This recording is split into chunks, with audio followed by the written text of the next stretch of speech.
Pour Roxana, trouver de la nourriture pour ses filles est une lutte quotidienne.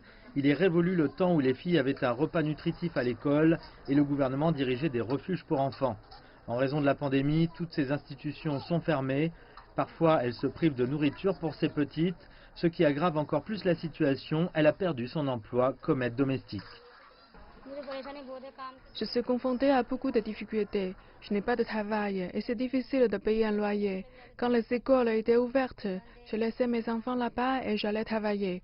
Mais comme les écoles sont fermées, je ne peux pas aller travailler et nous restons à la maison toute la journée. Nous rapportions de la nourriture de l'école.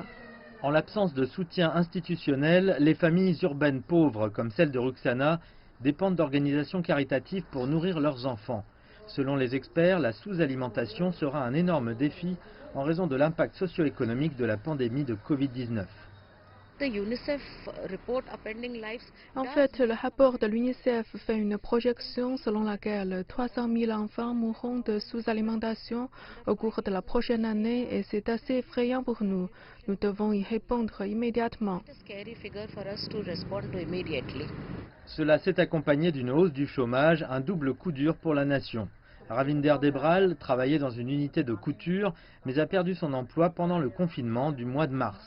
Depuis lors, il a du mal à joindre les deux bouts et ploie sous une dette énorme. Il n'y a pas d'emploi et il y a 10 personnes à la recherche d'un poste. Mais seulement 2 emplois sont disponibles et les 8 autres sont sans emploi.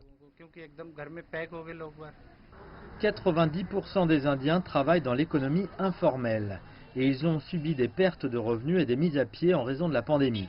Des millions d'Indiens risquent de s'enfoncer plus profondément encore dans la pauvreté pendant la crise.